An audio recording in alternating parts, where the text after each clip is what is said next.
Vamos a pasar a la enseñanza, hermanos, de este día. Sean todos bienvenidos. El tema que quiero compartir el día de hoy lo he titulado Jesús en Nazaret, y como un subtítulo le he puesto el peligro de la incredulidad. El peligro de la incredulidad. Y vamos a ver el día de hoy con este estudio cuál es el peligro, cómo a través de la enseñanza del evangelio que venimos revisando, particularmente los evangelios sinópticos, vamos a ver cómo, por un lado, el pecado de la incredulidad es un pecado que Dios aborrece mucho, y por otro lado, vamos a ver cómo le imposibilita a Dios obrar sus maravillas en la vida de la gente. En otras palabras, nos encontramos ante un pecado que no es cualquier pecado. Pero antes de comenzar, vamos a hacer una oración y vamos a ponernos en las manos de nuestro Dios.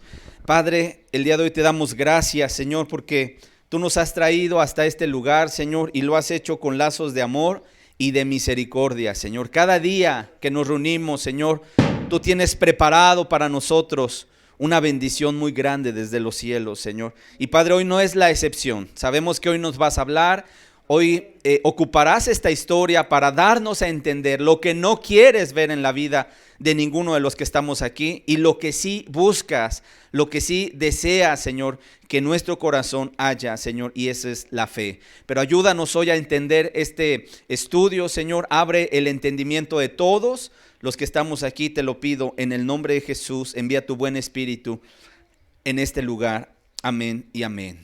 Vamos a abrir la escritura, hermanos, en el Evangelio de Marcos, capítulo 6, por favor. Marcos, capítulo 6. Vamos a leer del verso 1 al versículo 6. Dice así la escritura: Salió Jesús de allí y vino a su tierra, y le seguían sus discípulos. Y llegando el día de reposo, comenzó a enseñar en la sinagoga, y muchos, oyéndole, se admiraban y decían: ¿de dónde tiene estas cosas? ¿Y qué sabiduría es esta que le es dada? ¿Y estos milagros que por sus manos son hechos? ¿No es este el carpintero, hijo de María, hermano de Jacobo, de José, de Judas y de Simón? ¿No están también aquí con nosotros sus hermanas? Y se escandalizaban de él. Mas Jesús les decía: no hay profeta sin honra, sino en su propia tierra, y entre sus parientes, y en su casa. Y no pudo hacer allí ningún milagro, salvo que sanó a unos pocos enfermos, poniendo sobre ellos las manos, y estaba asombrado de la incredulidad de ellos, y recorría a las aldeas de alrededor enseñando. ¿Qué pasaje, hermanos? ¿Qué observamos en este pasaje que acabamos de leer? Número uno, que el Señor Jesús vino a su tierra. En el pasaje paralelo que vamos a revisar más tarde, de Lucas capítulo 4, versículo 16, nos da un dato adicional importante. Un dato incluso que nos especifica que Jesús vino a Nazaret, donde se había criado. Donde se había criado. Y eso ya nos arroja pues un cúmulo de información, ¿verdad? Dice: y en el día de reposo entró en la sinagoga conforme a su costumbre y se levantó a leer. Eso es lo que nos dice Lucas 4:16. En otras palabras, ¿dónde estaba Jesús? Estaba en medio de la gente, en medio de un lugar donde la gente de los alrededores, los vecinos, la sociedad de aquel entonces conocía, y lo digo entre comillas, quién era Jesús, humanamente hablando. En otras palabras, lo habían visto crecer desde pequeño. ¿Estamos de acuerdo? De tal manera que dice la Biblia que él llega a donde él se había criado, a Nazaret, y el día de reposo entró a la sinagoga conforme a su costumbre. Y para mí es importante ir resaltando estas palabras, porque de alguna manera nos dejan entender que el Señor Jesús nos deja una lección muy importante de congregarnos, ¿verdad? Porque ahí dice el Evangelio de Lucas 4:16, que en el día de reposo entró a la sinagoga conforme a ¿qué? a su costumbre. Él habitualmente iba a congregarse. ¿Estamos claros? De tal manera que estando en la sinagoga, allá en Nazaret, se levanta a leer, se levanta a enseñar. Y un poco más adelante vamos a ver cuál fue el mensaje que les dio a la gente. Pero ¿qué observamos? Punto número 3. Lo que observamos es que la gente, cuando le escuchó, comenzó a admirarse, comenzó a sorprenderse de las palabras de sabiduría que Jesús les hablaba. Incluso la gente se llegaba a preguntar, bueno, ¿de dónde tiene él estas cosas? ¿Y qué sabiduría es esta que le es dada? ¿Y qué son estos milagros que por sus manos son hechos? Y de alguna manera había asombro. Sin embargo, en ese momento también observamos que la gente pasa del asombro o de la admiración de la sabiduría que estaba emitiendo el Señor Jesús a través de sus palabras. Sin embargo, ahora pasa al menosprecio hacia el Señor Jesús. ¿Por qué lo digo? Porque ¿qué dice el verso 3? Dice, ¿no es este el carpintero?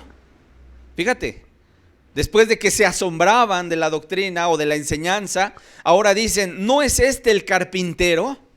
Poniéndole ahí un título, ¿verdad? Un oficio a manera despreciativa, a manera de menospreciarlo, ¿no? ¿No es este el carpintero, hijo de María?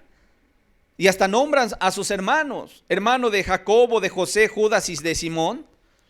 ¿No están también aquí con nosotros sus hermanas? Es decir, ya las hermanas se habían casado en medio de la sociedad judía. Y dice, y se escandalizaban de él. A mí me resulta muy impactante esta comparación, este contraste, porque es un contraste. De la admiración pasan al menosprecio. ¿Lo estamos viendo en la escritura? Cómo se admiraban de la enseñanza y de la sabiduría, pero inmediatamente sus pensamientos se empezaron a tornar en incredulidad. Y yo creo que ese es vamos a decir, el mensaje central, ¿no? Que nos deja ver esta porción de la escritura. Número 1, ¿cómo lo identifican al Señor? Como el carpintero. Imagínate los pensamientos de ver a Cristo hablando del reino de los cielos y no alcanzaban a creer, no le daban crédito a sus palabras. ¿Por qué? Porque lo habían visto desde pequeño, tal vez. Porque lo habían visto que era pues el vecino fulano de tal. ¿Estamos claros? Conocían a su familia. Ahí dijeron, hijo de María. En el Evangelio de Lucas dicen, hijo de José. Es decir, conocían a sus padres. No es hermano de Judas, de Simón, de fulano y de perengano. No están sus hermanas aquí en medio de nosotros. En otras palabras, no podían creer que Cristo fuera alguien que venía de parte de Dios. No querían creer, no querían confiar en él. Y por el contrario, se comenzaron a escandalizar de Jesús. Escandalizar de Jesús. Y solamente como un comentario, yo quiero que podamos entender en qué sociedad estaba parado el Señor Jesús. Yo creo que todos somos entendidos de que el pueblo judío sí esperaba, y hasta el día de hoy espera, la manifestación del Mesías. Sin embargo, Jesús ya vino, amén. Y Jesús prometió volver por segunda vez a esta tierra, pero ahora viene, número 1, por su iglesia, para llevarla a los cielos. Y por cierto, debe ser una iglesia pura y sin mancha. Y por eso necesitamos prepararnos, hermanos que estamos aquí, necesitamos prepararnos, no cabecear. Necesitamos estar con los ojos abiertos, que nuestro corazón esté lleno de fe, porque en estos tiempos el Señor Jesús también dijo, pero cuando venga el Hijo del Hombre, y se refiere por segunda vez a la tierra, ¿hallará fe en la tierra? Y la respuesta es no, o va a haber muy poca fe, de tal manera que somos llevados, impelidos, impulsados por Dios a tener un corazón lleno de fe. Sin embargo, allá afuera, ¿qué vemos? Maldad. Vemos apatía, ¿a poco no? Vamos y predicamos, vamos y instruimos, vamos y visitamos gente y les decimos vengan. Y en ocasiones, ¿qué nos dicen? Allá nos vemos en la reunión. ¿Y llegan o no llegan? En muchas ocasiones no llegan. ¿Por qué? Porque el día de hoy hay una apatía, hay una incredulidad que está rampante en los corazones de la gente. Pero ¿qué tenemos que hacer como iglesia? Nosotros tenemos que creer en aquel que vino y nos salvó, hermanos, que se entregó por nosotros. Amén. De tal manera que, volviendo al punto, aunque la Escritura dice que esta generación, esta sociedad, este lugar de Nazaret se escandalizaba de Jesús, necesitamos entender, te decía, que el Señor Jesús está parado en medio de una sociedad que sí esperaba al Mesías, pero que hasta el día de hoy lo siguen esperando. Que a pesar de que lo tenían ahí enfrente, no creyeron en él. ¿Ok? Ahora, quiero que veamos cuál fue el mensaje que dio el Señor Jesús ese día en la sinagoga. Porque el evangelio de Mateo y de Marcos solamente nos dice que llegó a la sinagoga y enseñaba. Pero el evangelio de Lucas nos dice qué enseñó, qué leyó, qué dijo. Y vamos al evangelio de Lucas capítulo 4, por favor, versículo 16 al versículo 21. Fíjate, dice, vino a Nazaret, donde se había criado. Y en el día de reposo entró en la sinagoga conforme a su costumbre y se levantó a leer. Y se le dio el libro del profeta Isaías. Y habiendo abierto el libro, halló el lugar donde estaba escrito: el Espíritu del Señor está sobre mí, por cuanto me ha ungido para dar buenas nuevas a los pobres. Me ha enviado a sanar a los quebrantados de corazón, a pregonar libertad a los cautivos y vista a los ciegos, a poner en libertad a los oprimidos, a predicar el año agradable del Señor. ¿Qué palabras estaba leyendo en ese momento el Señor Jesús? Dice el verso 20, y enrollando el libro, porque estamos claros que en aquel tiempo los libros eran rollos, ¿verdad? Por eso dice enrollando y se le dio el libro. Y entonces enrollando otra vez el libro lo da al ministro y se sienta, y los ojos de todos en la sinagoga estaban fijos en él. ¿Y qué dijo el Señor Jesús en ese momento, hermano? Las palabras más hermosas, las palabras más sublimes, las palabras, yo creo que el mundo estaba esperando escuchar, pero ya no del profeta, ya no profetizadas por alguien, sino alguien que vino a cumplir eso. Porque dice el verso 21, y comenzó a decirles, dice, hoy se ha cumplido esta escritura delante de vosotros. ¿Cómo hubiésemos pensado que la congregación reunida en ese lugar hubiera reaccionado? Pues yo me hubiese pensado, hubiera querido, ¿verdad?, que la gente con estas palabras tan sublimes se hubieran levantado, ¿verdad?, empezar en un regocijo, en un acto de júbilo y decir, gloria a Dios por el Mesías que ha venido. Sin embargo, quiero decirte, ¿sabes cuál fue la reacción? ¿Sabes cuál fue la reacción? De no creerle. En ese momento que el ministro le da a Jesús el libro del profeta Isaías, yo quiero decirte, el Señor Jesús encontró el pasaje. No fue al azar. No fue como algunos en ocasiones, en una manera casi atinarle al pasaje, ¿verdad? Van, abren su Biblia y dice, a ver qué me da Dios. Y ahí cierran los ojos, ponen el dedo y dice, este pasaje es el que me va a dar. A manera de un acertijo. Yo quiero decirte, no, el Señor Jesús cuando recibió el libro del profeta Isaías, fue al pasaje que él quería mencionar. No fue al azar o por casualidad, sino que él buscó justamente ese extracto. Y para nosotros es Isaías 61, no lo vamos a buscar, anótalo, si quieres buscarlo en tu casa, lo puedes hacer y lo puedes leer también.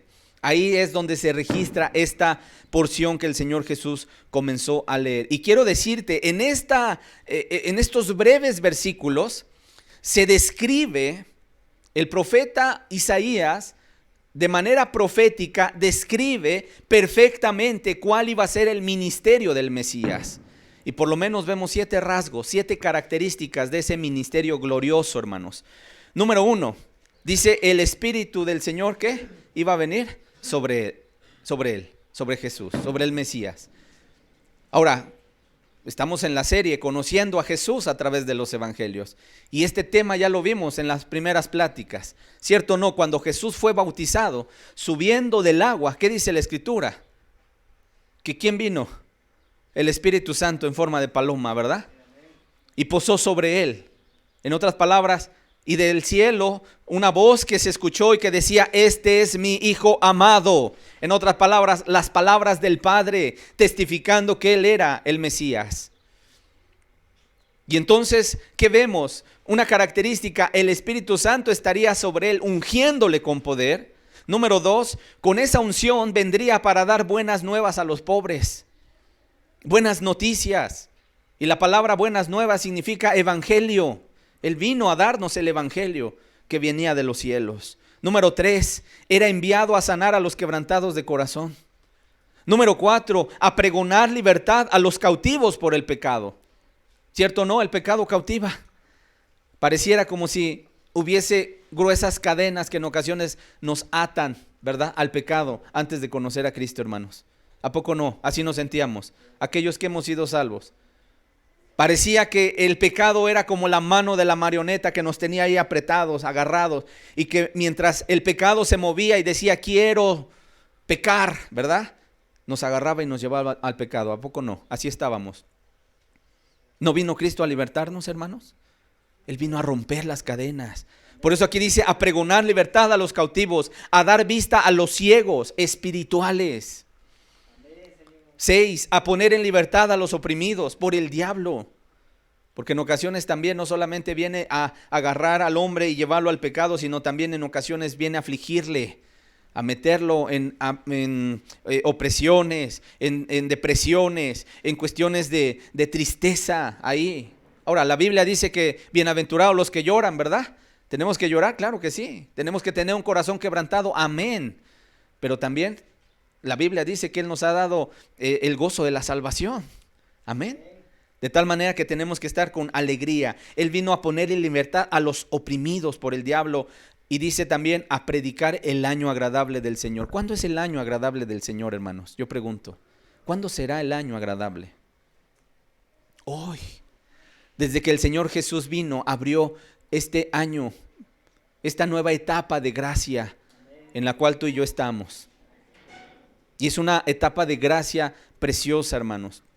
Ahora, cuando el Señor Jesús termina esta lectura, regresa el libro al ministro y se sienta, y la mirada de todos en la sinagoga estaban fijos en él. Y tal vez se admiraban por la lectura que él había hecho. Y es ahí cuando él dice: hoy se ha cumplido delante de vosotros esta escritura. Esta escritura. ¿Qué pasó? Vamos al versículo 22 de Lucas 4. Dice: y todos daban buen testimonio de él. ¿Quién hubiera querido ser vecino del Señor Jesús? Pues yo creo que todos, ¿no, hermanos? ¿Te puedes imaginar tener como vecino al Señor Jesús?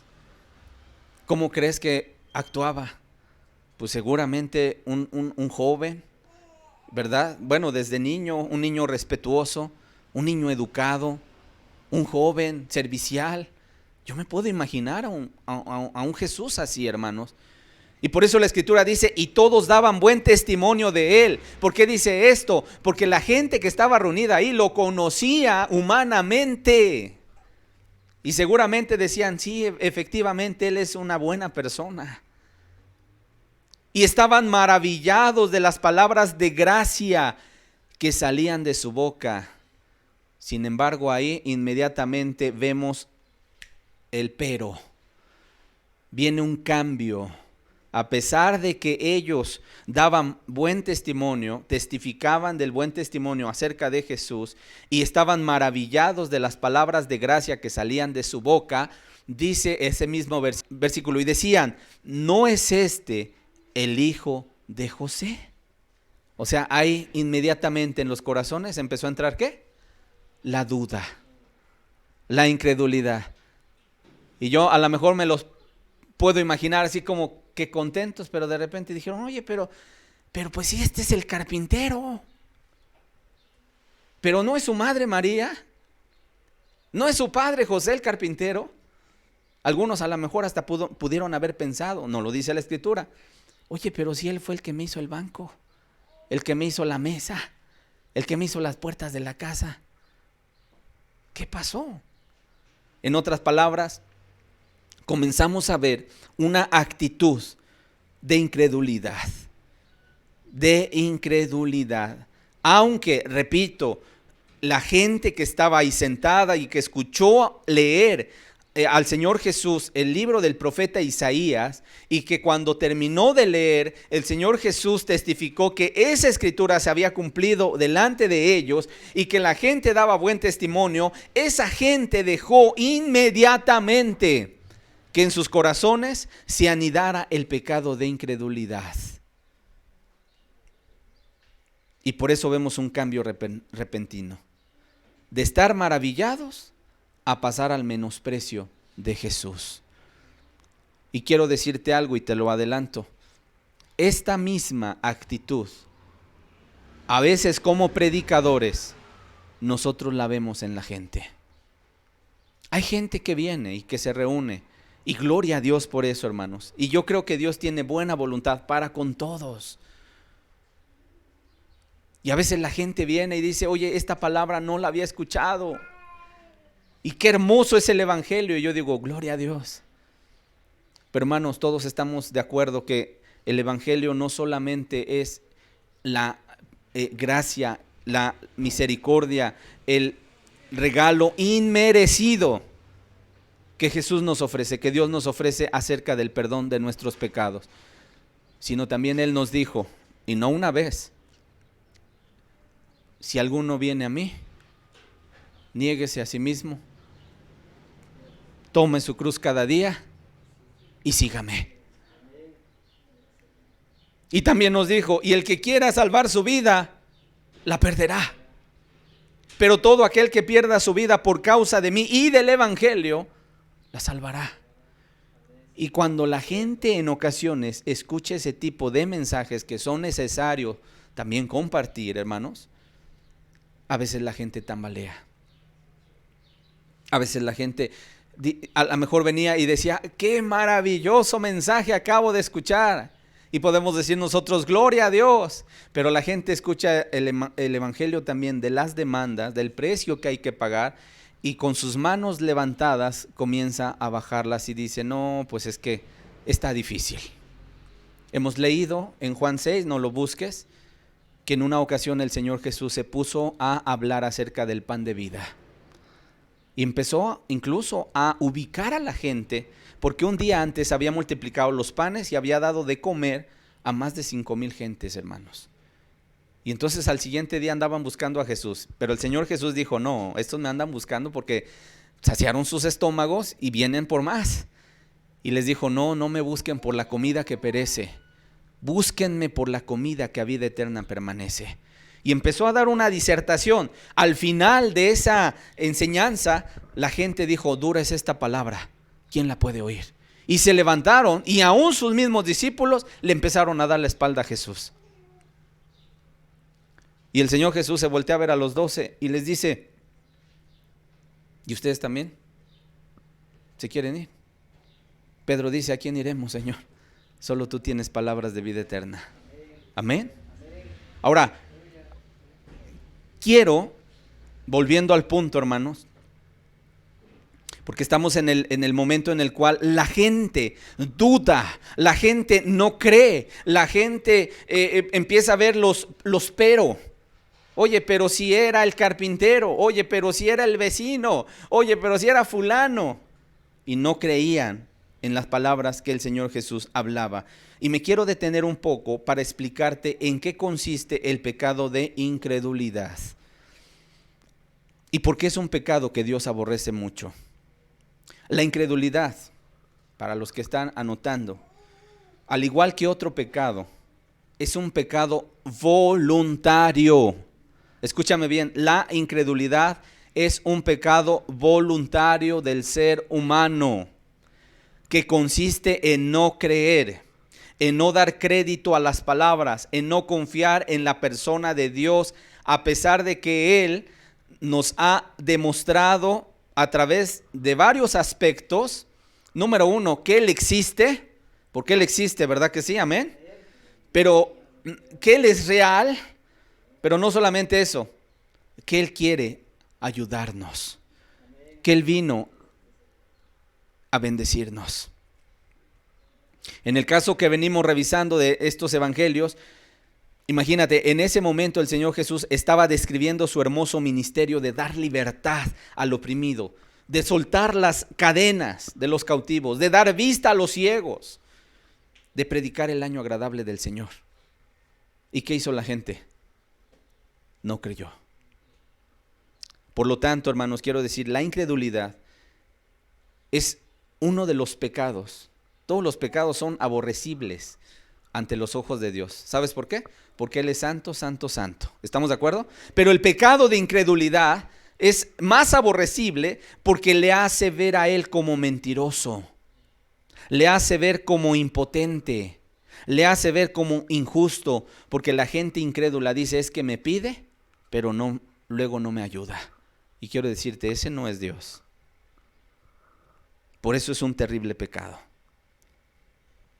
Quiero que veamos cuál fue la consecuencia de esa actitud en el pasaje que venimos revisando en el Evangelio de Marcos. Por favor, volvamos a Marcos 6. Dice Marcos 6, verso 4. Mas Jesús les decía, no hay profeta sin honra, sino en su propia tierra y entre sus parientes y en su casa. Él estaba en su casa, Él estaba en su tierra. ¿Estamos de acuerdo?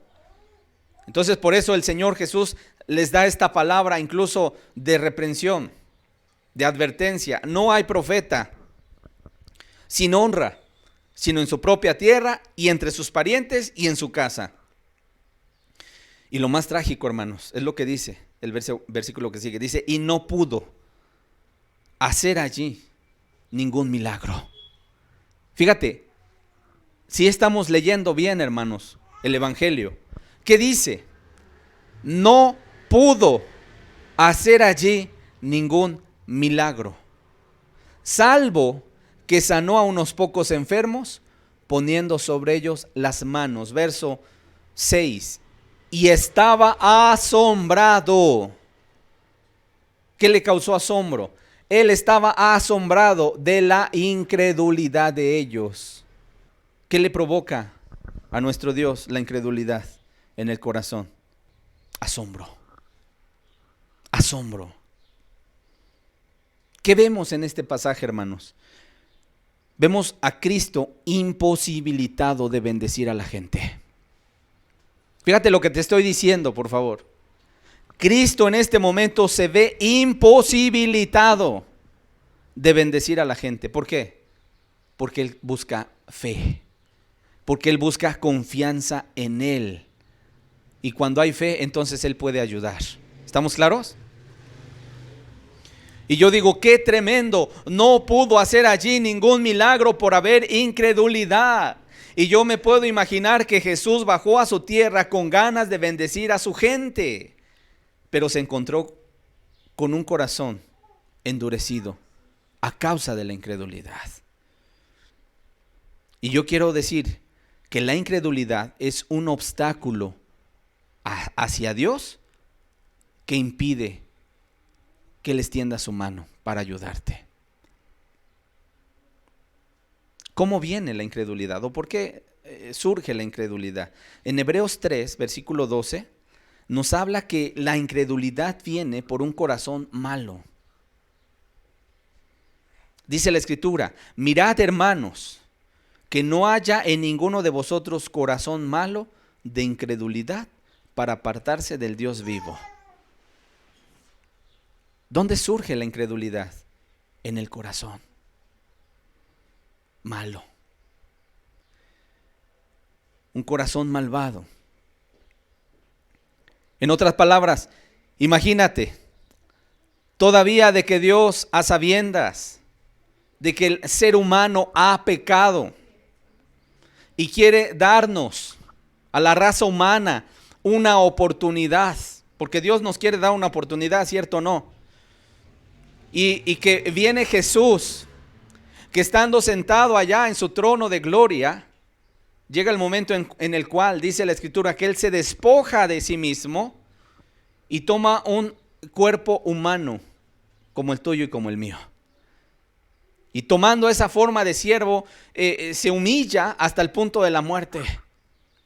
Y yo quiero decirte, imagínate, el Señor Jesús viene a esta tierra con el objetivo de extender su mano, bendecirte, ayudarte.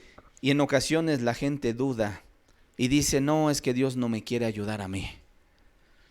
No, es que Dios no me quiere perdonar a mí. Y sabes, cuando hay este pensamiento en el corazón, ¿sabes de qué se le acusa a Dios? De injusticia. Y se le acusa también de que no tiene el poder para cambiar a la persona.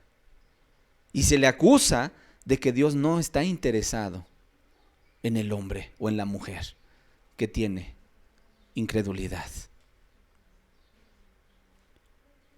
Por eso, quiero que regresemos ahora al Evangelio de Lucas.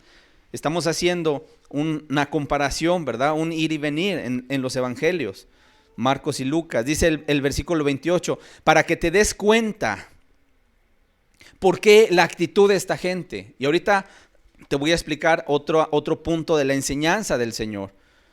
Pero quiero que entendamos por qué el pecado de incredulidad es tan aborrecible ante los ojos de Dios. Porque lo hace ver a Él como mentiroso y le imposibilita de poder ayudar al ser humano. La incredulidad, hermanos. Y cuando Él vino con la intención de ayudarle. Y cuando estaba ahí en Nazaret, era con la intención de bendecirlos, pero no pudo a causa de su incredulidad. Y la gente, después de que les puso dos ejemplos bíblicos que ahorita vamos a ver, tomó esta actitud. Dice el verso 28 al verso 30, al oír estas cosas, todos en la sinagoga se llenaron ¿de qué? De ira. ¿Se enojaron o no se enojaron? ¿Verdad que sí? Y levantándose, le echaron fuera de la ciudad. Imagínate, corrieron al Señor Jesús, hermanos, de la ciudad de Nazaret. Y le llevaron hasta la cumbre del monte sobre el cual estaba edificada la ciudad de ellos para despeñarle. Sí, hermanos, estamos leyendo bien. ¿Qué querían hacer con el Señor Jesús?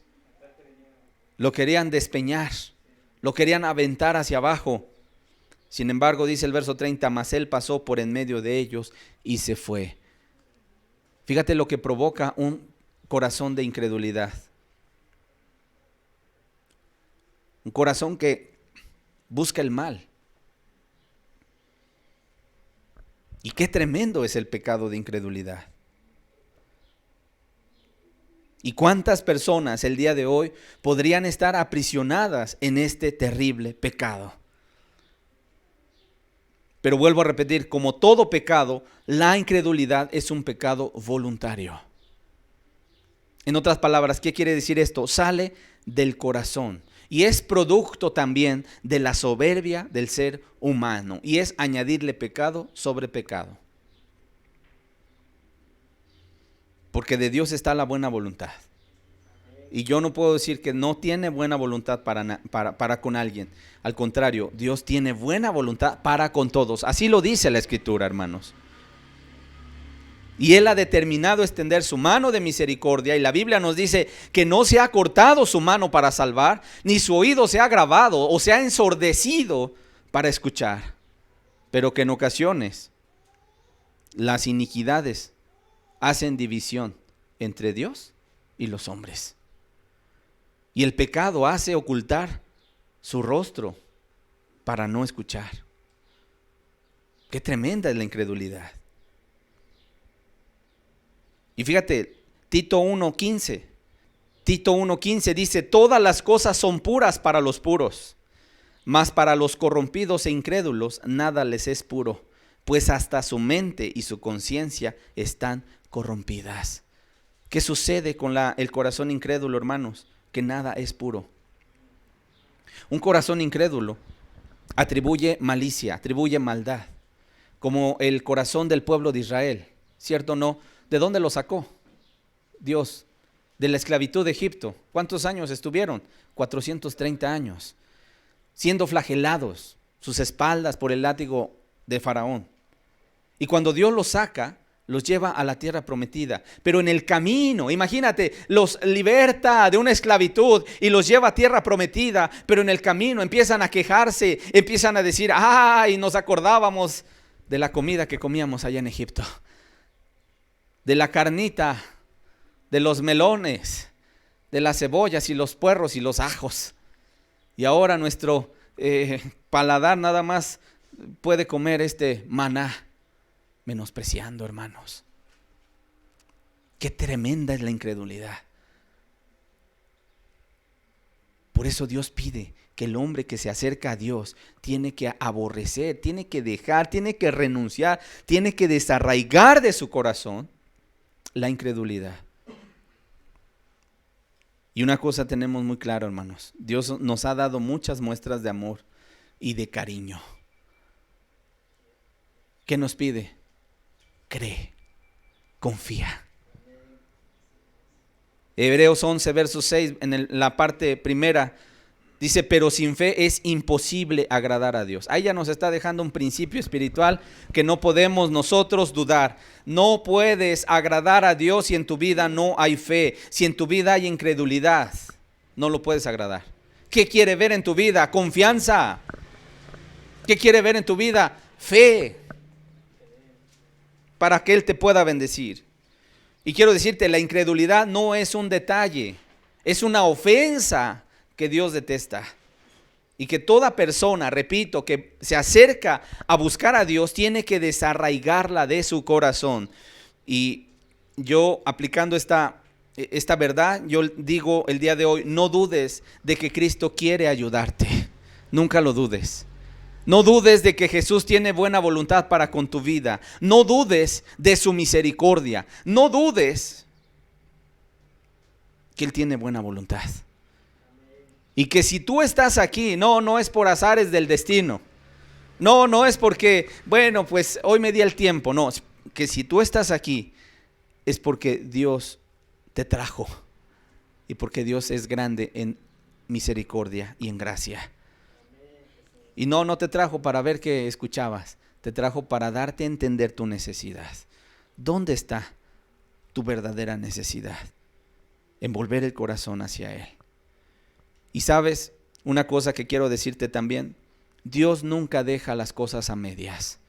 Dios siempre concluye las cosas. Pero, ¿qué pide? De nosotros, que quitemos la incredulidad. ¿Estamos claros? Para que Él pueda concluir su obra. Y yo te diría, no seas como aquel padre que un día trajo a su hijo, que tú lo puedes revisar allá en Marcos 9, 14 al 29. No lo vamos a buscar ahorita, pero ya conoces la historia. Un día un padre trajo a su hijo endemoniado, ¿verdad?, a Jesús. El Señor estaba en un monte con 3 de sus discípulos. Sus discípulos no pudieron ayudar a ese padre con su hijo endemoniado. Sin embargo, cuando ven que viene Jesús bajando de el monte de la transfiguración, se acerca este padre y en su necesidad viene a él y le dice, mira, mi hijo es atormentado, un espíritu lo quiere matar, etcétera, etcétera. El Señor Jesús pregunta, ¿desde cuándo le pasa? Desde muchacho. Y le dice, pero si puedes hacer algo por nosotros, ayúdanos. ¿Qué expresión? Si puedes hacer algo. No, este padre no fue como el leproso, si quieres, arrojándose a su misericordia. Él fue con duda, si puedes. Y entonces el Señor Jesús le responde, pues si puedes creer, porque al que cree todo le es posible. Y entonces el padre incrédulo, quebrantando su corazón duro, le dijo, creo, ayuda en mi incredulidad. Y el Señor Jesús fue movido a misericordia para con su hijo. Pero hermanos, que no seamos nosotros, que no tengamos esa misma actitud. ¿Qué busca el Señor? Vamos a Lucas capítulo 4, vamos a seguir leyendo para que entendamos una cosa. Mira, sí, el Señor Jesús percibía los corazones desde que Él se levantó a leer. Y dijo, bueno, ahora está fulano, perengano, mi vecino, a lo mejor puede haber estado hasta el que le hizo el mueble, lo que sea. Y estaba la sinagoga llena de gente que lo conocía humanamente. Y el Señor Jesús, siendo Dios omnisciente, conocía los corazones de aquellos que estaban ahí reunidos. Percibía la incredulidad de la gente, de tal manera que se adelanta a darles una exhortación, hermanos, pero de aquellas. Y además era una lección para nosotros también. Lucas 4:23. Cuando la gente empezó a preguntar, ¿no es este el hijo de José? Y de todo lo que ya leímos anteriormente, Él les dice, sin duda me diréis este refrán, médico, cúrate a ti mismo. De tantas cosas que hemos oído que se han hecho en Capernaum, haz también aquí en tu tierra. Y añadió, fíjense, de cierto os digo que ningún profeta es acepto en su propia tierra. Y en verdad os digo que muchas viudas había en Israel en los días de Elías, cuando el cielo fue cerrado por 3 años y 6 meses, y hubo una gran hambre en toda la tierra. Pero a ninguna de ellas fue enviado Elías, sino a una mujer viuda en Sarepta de Sidón. Y muchos leprosos había en Israel en tiempos del profeta Eliseo, pero ninguno de ellos fue limpiado, sino Naamán el sirio. Aquí vemos cómo el Señor Jesús pone 2 ejemplos, hermanos, del Antiguo Testamento para enseñar y remarcar lo que Él está pidiendo en la gente. El primer pasaje, el primer ejemplo que el Señor narra y que seguramente la gente que estaba en la sinagoga conocía, sabía lo que Jesús estaba mencionando, se encuentra en Primera de Reyes. Ahí sí, por favor, acompáñenme, nada más vamos a ver este ejemplo.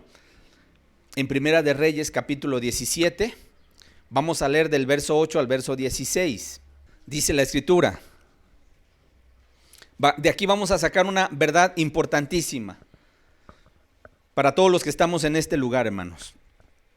¿Cuál es esa verdad importante, importantísima? Que es la fe la que Dios busca en nuestras vidas. Y vamos a ver un claro ejemplo. Vino luego a él palabra de Jehová, y se está refiriendo a Elías, diciendo, levántate, vete a Sarepta de Sidón y mora allí. He aquí yo he dado orden a una mujer viuda que te sustente. Entonces él se levantó y se fue a Sarepta. Y cuando llegó a la puerta de la ciudad, he aquí una mujer viuda que estaba allí recogiendo leña, y él la llamó y le dijo, te ruego que me traigas un poco de agua en un vaso para que beba. Y yendo ella para traérsela, él la volvió a llamar y le dijo, te ruego que me traigas también un bocado de pan en tu mano. Y ella respondió, vive Jehová tu Dios, que no tengo pan cocido, solamente un puñado de harina tengo en la tinaja y un poco de aceite en una vasija.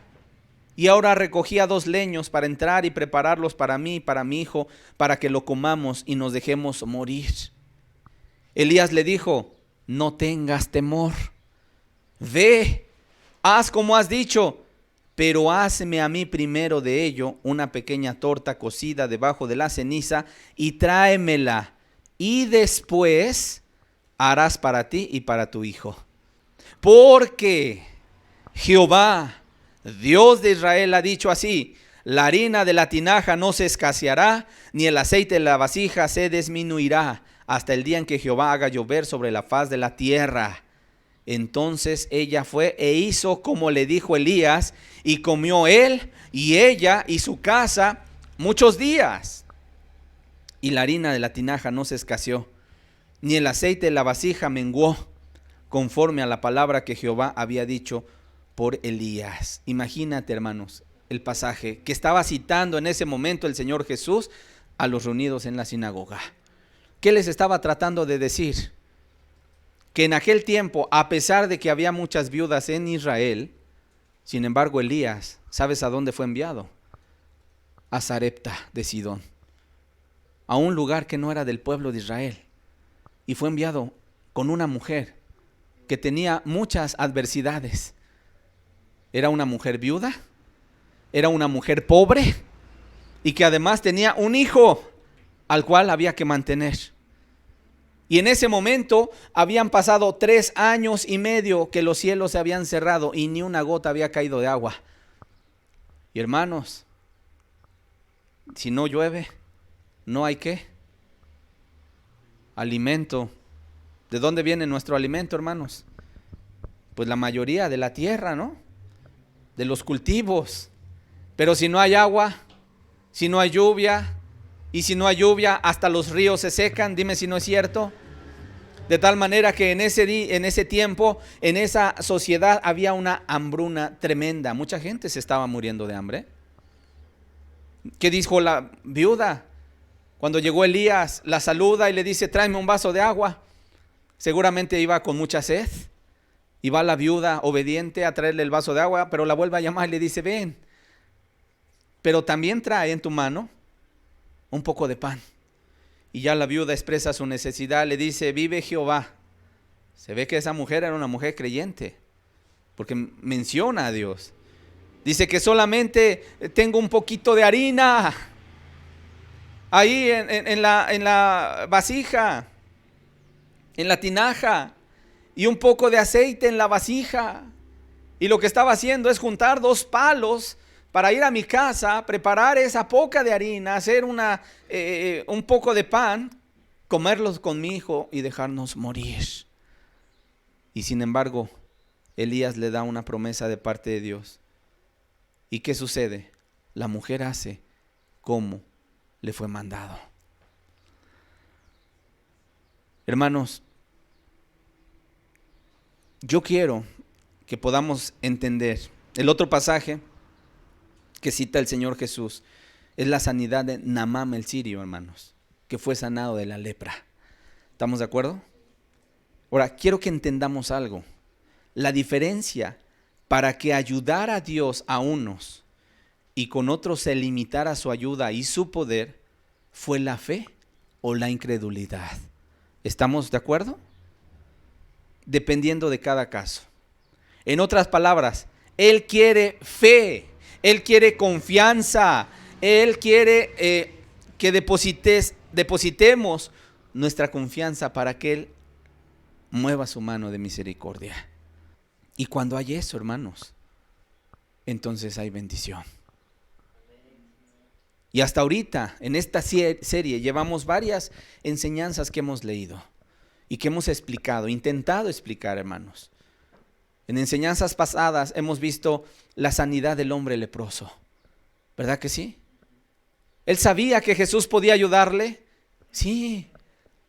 Pero cuando llega a Jesús, este leproso no le dice, si puedes, ayúdame, sino más bien, si quieres. ¿Y Jesús lo ayudó? ¿Sí o no? Amén. La mujer de 12 años, enferma de flujo, ¿se acercó con fe o no se acercó con fe? ¿Verdad que sí? Tocó el borde de su manto y recibió ayuda. La mujer sirofenicia que venía y pedía ayuda y que de alguna manera dice la Biblia que se aferró a Cristo y no se despegó, y a pesar de que el Señor guardó silencio en la primera exclamación, ¿verdad? En la primera oración que le hizo a Jesús, no respondió palabra el Señor. Sin embargo, esta mujer perseveró y dijo, de aquí no me voy hasta que el Señor me responda. Esa es la actitud, hermanos. ¿Cuántas veces en ocasiones no escuchas la voz de Dios y te puedes levantar y decir, es que Dios a lo mejor no tiene un plan para mí? Dios tiene un plan para ti, pero en ocasiones necesita tratar ciertas cosas en tu corazón. ¿Tú crees que yo no he tenido o tuve cuando estaba buscando de Dios los cielos cerrados? ¿Y tú crees que yo no sé lo que significa que en ocasiones haces una oración y pareciera que tu oración no pasa del techo? Es algo terrible. La angustia, la preocupación que embarga tu corazón. Pero en ocasiones es necesario seguir manteniéndonos de rodillas y clamando a nuestro Dios hasta que veamos que los cielos se abren, hermanos. Porque si hay algo, hermanos, en ocasiones, en aquellos tiempos a lo que yo me aferraba era, Señor, tu palabra dice que tú no menosprecias al corazón contrito y humillado. Y tu palabra dice, Señor, y le citaba a Dios y le decía, Señor, yo sé que tú me estás escuchando, pero necesitas tratar con mi corazón muchas cosas que a lo mejor no están correctas, Señor, pero trata lo que tengas que tratar, pero bendíceme, Señor, hasta que veía que los cielos se abrían, hermanos, y Dios derramaba bendición. ¿No hemos leído en la Biblia cuando el ciego Bartimeo pidió ayuda? ¿Qué hizo el Señor? ¿Le ayudó o no le ayudó? Le ayudó. Mandó traer al ciego Bartimeo. ¿No hemos leído en la escritura cuando un hombre chaparrito llamado Zaqueo subió a un árbol porque quería mirar a Jesús? Cuando iba pasando el Señor vio al Zaqueo y le dijo, Zaqueo, bájate, necesito ir a tu casa. Y cuando llegó a la casa de Zaqueo, hermanos, llegó la salvación a ese lugar. ¿No hemos leído la historia del centurión que cuando vino a Jesús se postró y le dijo, Señor, mi siervo está enfermo, atiéndelo, Señor? Y el Señor Jesús dijo, voy a ir a tu casa. Y dijo, no, Señor, no soy digno de que entres bajo mi techo. Di la palabra y mi siervo sanará. Y el Señor Jesús exaltó la fe del centurión y dijo, ni aún en Israel he hallado tanta fe. En otras palabras, ¿qué vemos? El contraste, hermanos. Por un lado, la incredulidad que le imposibilita actuar y bendecir, pero por otro lado yo veo la fe que le lleva a obrar maravillas, hermanos. Y a manera de conclusión, hermanos, yo quiero decirte, el día de hoy la gente no tiene excusa, ni puede decir, es que yo no confío en Cristo porque yo creo que Él no quiere salvarme. Y yo podría decirles a quienes piensan así, la Biblia me dice que Dios no quiere la muerte del que muere. Amén. Sino que se arrepienta y viva. Y yo preguntaría, ¿crees que Dios no quiere tu salvación? Si la Biblia dice también que Dios es paciente para con nosotros, para con todos, no queriendo que ninguno perezca, sino que todos procedan al arrepentimiento. La pregunta sería, ¿crees que Dios no quiere ayudarte a ti? Y mi respuesta sería, ¿qué clase de Dios es el tuyo? ¿O a qué clase de Dios te estás acercando? Porque el Dios de la Biblia nos muestra que estuvo dispuesto incluso a ayudarnos hasta el punto de la muerte, hasta derramar su preciosa sangre. Y yo pregunto, ¿no es suficiente evidencia para nosotros esa muestra de amor? Sin lugar a dudas que lo es. Juan 3:16, hermanos, porque de tal manera amó Dios al mundo, donde estamos incluidos tú y yo, que ha dado a su Hijo unigénito, para que todo aquel que en Él cree no se pierda, mas tenga vida eterna. Y yo he puesto un ejemplo. ¿Cuántos padres sabemos aquí? Varios. Y yo te pregunto, ¿tú darías a uno de tus hijos, al que más amas, por el borrachito que está tirado allá afuera en una banqueta? ¿Tú darías a uno de tus hijos en lugar de una mujer de vida alegre que está echando a perder su vida? ¿Tú lo darías? Y diríamos, no, la verdad yo no estaría dispuesto a darlo.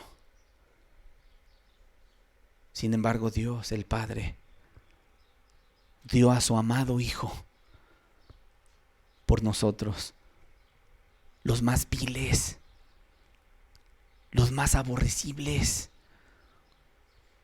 los más indignos. Y yo pregunto, ¿no es amor eso, hermanos? ¿No es amor eso? Ahorita veía a la bebé, hermanos, ahí en brazos, y yo puedo ver ternura. en los pequeñitos. Y como padres, yo pregunto, ¿no amamos a nuestros hijos con un amor entrañable? ¿Verdad que sí? ¿Los daríamos por el pecador? Y la respuesta es no. Sin embargo, Dios dio a su amado Hijo, su único Hijo, hermanos,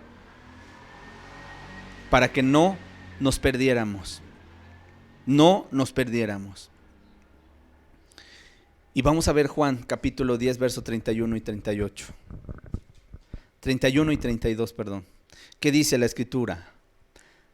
Dice, entonces los judíos volvieron a tomar piedras para apedrearle.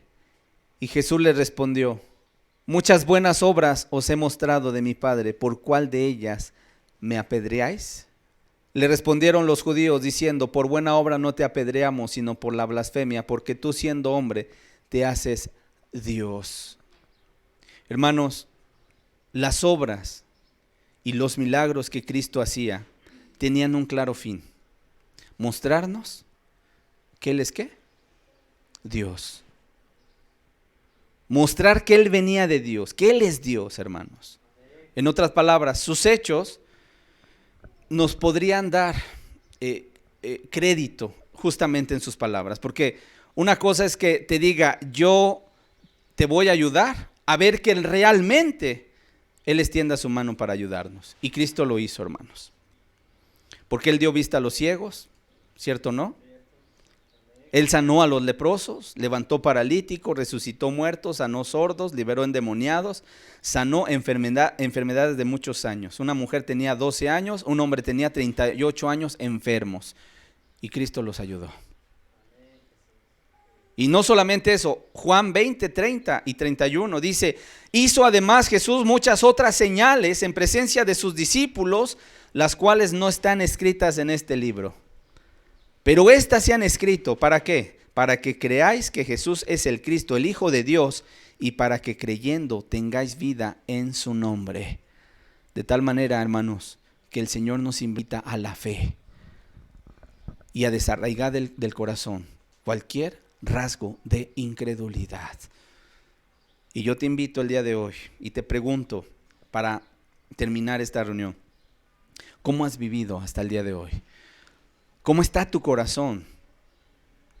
¿Crees que Dios tiene buena voluntad para con tu vida?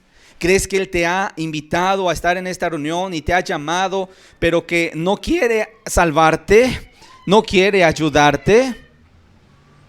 ¿Ya te has arrepentido de todos tus pecados y de alguna manera incluso has echado fuera el pecado de incredulidad? ¿O es todavía algo que te está ahí deteniendo e impidiendo la bendición de Dios para tu vida? Yo te digo el día de hoy algo: no dejes que la incredulidad limite la mano de Dios. No dudes de que Cristo quiere ayudarte, puede ayudarte, puede romper cualquier cadena.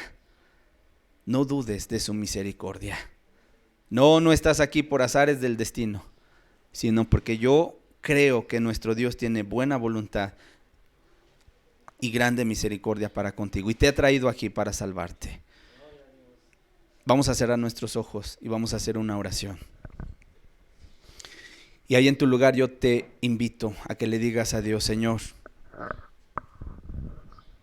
aquí estoy. Si tú en tu vida alcanzas a mirar este pecado de incredulidad, el día de hoy dile a Dios: Señor, renuncio a él. Me avergüenzo, Señor, delante de ti por tener este pecado, Señor, de incredulidad. Échalo fuera. Confía en que Jesús puede y quiere salvarte. Y que no te trajo aquí solamente para pasar el tiempo, sino te trajo con buena voluntad. A pesar de que allá afuera tal vez te estén esperando las mismas garras del diablo, que el día de hoy puedas decirle a Dios: Señor, pero no me quiero ir el día de hoy sin que tu bendición, sin que tu misericordia me alcance, Señor. que hay en tu corazón le puedas decir: Señor, aún me quebranto, aún te digo, ayúdame en mi incredulidad. No te quiero seguir ofendiendo. Ahí en tu corazón le puedas decir a Dios: perdóname. Padre, hoy te damos gracias, Señor, por tu palabra. En aquel día, Jesús, tú estabas ahí, en medio de esa gente.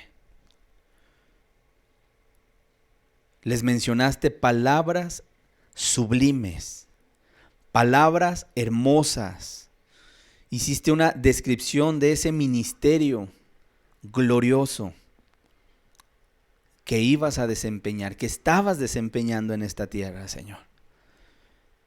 Y la gente no creyó. Pero nos han alcanzado estos tiempos, Señor, donde la incredulidad, Señor, está rampante en el corazón de esta sociedad. Pero no queremos que reine en este lugar, Señor. En este lugar queremos que reine la fe, la confianza, el creer, Señor, que tú diste tu vida por nosotros, Señor. El creer que tú moriste en una cruz por nosotros, Señor. Sí, cierto, la gente allá afuera anda celebrando, Señor, de manera religiosa, Señor, ritualista. Pero, Padre, a veces no alcanzan a comprender lo que verdaderamente tú hiciste por cada uno de nosotros. Porque esa gente en ocasiones hacen una representación, Señor, del sacrificio, pero al otro día o ese mismo día están pecando nuevamente, Señor. Cuando tú viniste a liberarnos del pecado, Señor. Que esta verdad sea algo que traspase nuestro corazón. Y Padre, yo te ruego, Señor, si en medio de nosotros hay alguien que tenga un corazón de incredulidad, que esta palabra, Señor, lo sacuda. Que a partir de hoy se levanten en fe. Y Padre, yo ruego por aquellos que puedan tener una atadura, Señor. Que Satanás haya puesto una atadura, Señor, en el corazón. Yo ruego, Señor, el día de hoy. Yo ruego, Padre, en el nombre de Jesús, que todas esas ataduras sean sueltas, Señor. Echa fuera la incredulidad de los corazones, Señor. Porque si hay algo que Satanás quiere hacer es meter y hacer crecer la incredulidad. Pero, Padre, reprendemos toda incredulidad, aún de los corazones que pudiera haber, Señor. Y queremos que tú vivas, que tú reines, Señor. Y que tu buen espíritu el día de hoy, Señor, lleve a la gente a creer en ti, Señor. Ayúdalo, Señor amado. Ayúdanos aún como iglesia también, Señor, a no claudicar de la fe. Ayúdanos, Señor amado. Porque en ocasiones Satanás viene también a tu iglesia, Señor, y la hace trastabillar. Pero ven y levántate, Señor amado. Levántate a una iglesia, Señor, de creyentes que te amen, que te sirvan, Señor, que aún laven sus vestidos, que purifiquen sus vestidos, Señor amado, en tu sangre, Señor. Y Padre, en todo llévate la gloria. En el nombre precioso de Jesús te lo pedimos. Amén y amén.